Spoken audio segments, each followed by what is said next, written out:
I always liked Super Mario 64 when I was a kid. I remember playing it at my aunt's house all the time. Well, one day a pop-up appeared out of nowhere as I was watching gameplay footage on YouTube. I was a little startled and was about to close the window until I realized it was a website showing off a mint-condition copy of Super Mario 64 for sale. There was a picture and everything. I usually don't trust these things, but the feeling of nostalgia overpowered me and I wanted to buy it. The whole business was peculiar, seeing as how the owner of the game wanted the buyer to send an envelope containing $10 to an address on the site, instead of using something like PayPal. What made things even more strange was that when I tried to gain access to the website after encountering problems with the game, the page was nowhere to be found. A few days after the $10 was mailed, I got a package containing the new copy of the game. The first thing I noticed when I opened the small box was that the official sticker with Mario flying in the air was apparently peeled off or something. In its place was a piece of duct tape with Mario crudely written on it in permanent marker. I felt a little ripped off, but as long as the game worked, I didn't care. I got out my Nintendo 64 and put the cartridge in. The screen turned on with the familiar Mario face that you could stretch and twist aimlessly. I remember laughing all the time at the results as a kid and decided to mess around for old time's sake. I moved the cursor over to Mario's ear and pulled it to elven proportions. I was going to do the same to the other ear when the TV suddenly produced loud static. Mario's whole head started deforming and twisting in ways I didn't even know were possible for the model. Random sound effects from the game started playing along with the static.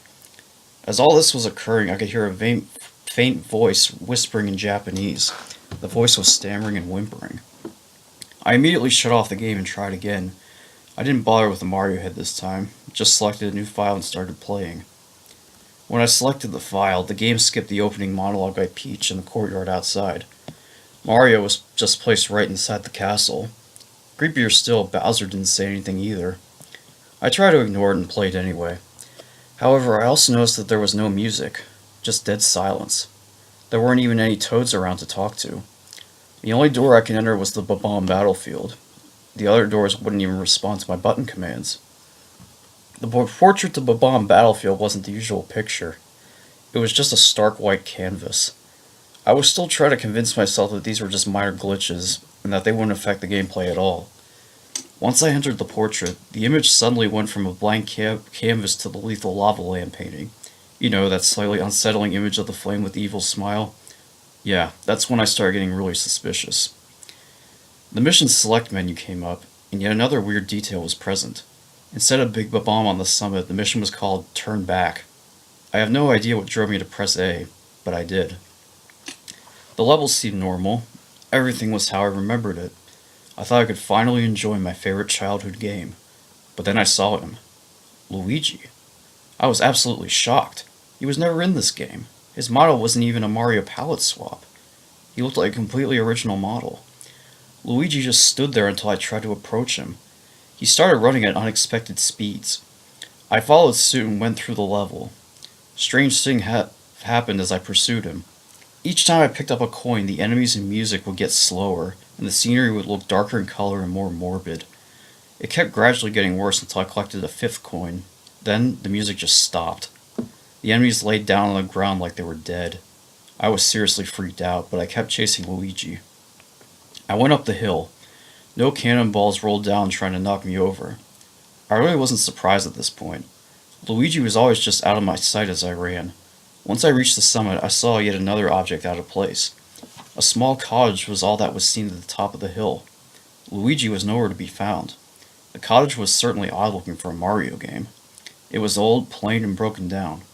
Regardless of my fears at that moment, I had Mario enter the cottage. As soon as the door closed, a disturbing picture of a hanged Luigi immediately popped up along with a very frightening scare chord.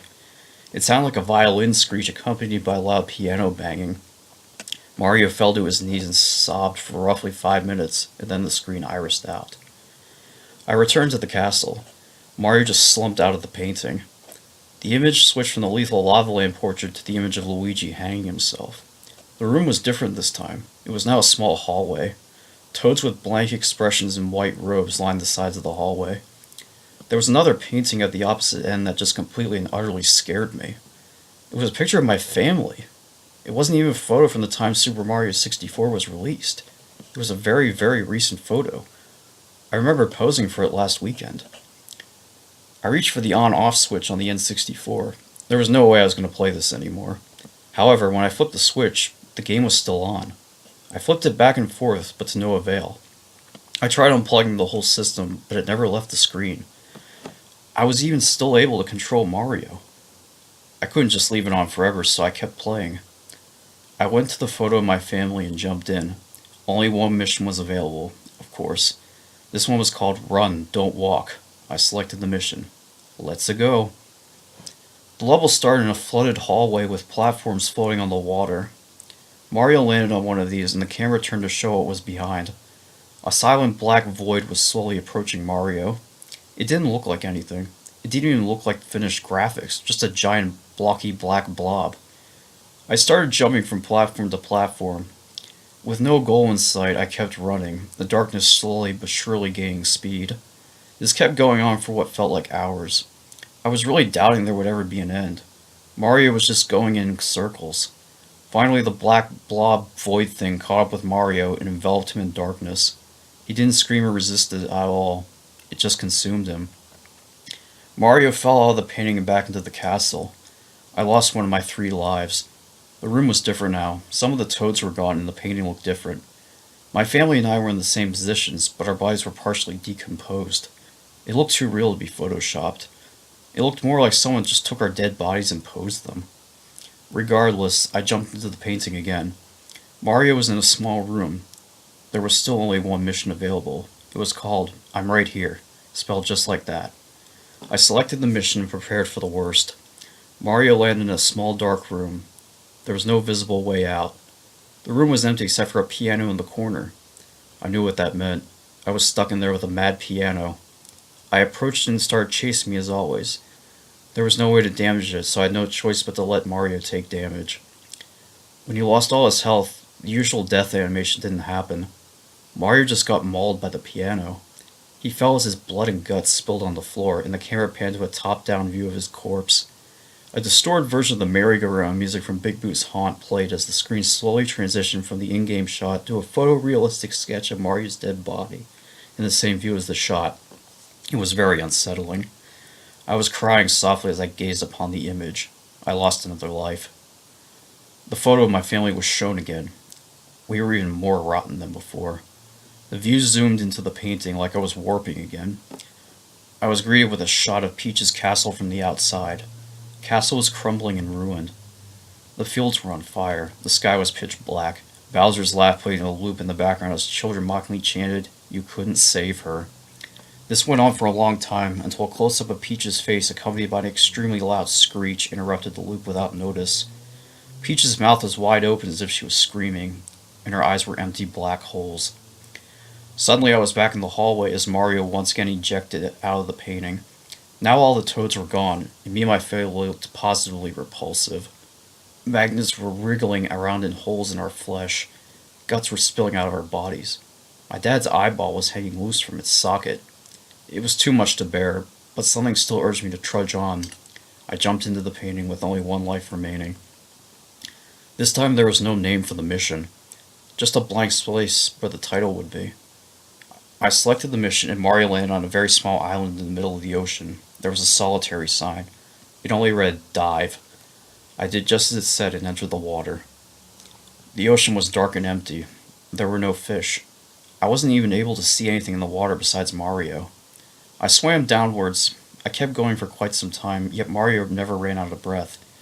I counted roughly 10 minutes of swimming until I decided to go back up. Just as I turned Mario around, it came. A huge, and I mean huge, Unagi the eel came out of nowhere and swallowed Mario whole. I was dumbfounded. It went by so fast I wasn't even sure what I saw. The game over screen didn't show up. All that happened was a fade out. The photo of my family and I was shown again. We were playing skeletons now. Once again it looked very real. I couldn't move the camera at all. It just stayed focused on the picture. I shut off the game and turned it on again. I chose my file, but it just went to the skeleton photo of my family. I tried this about 3 more times before giving up. I desperately wanted to stop, but some force kept me from walking away. I decided to select the only other saved file. The camera once again focused on the skeleton picture, but this time they were in a different position. as if they were a different family.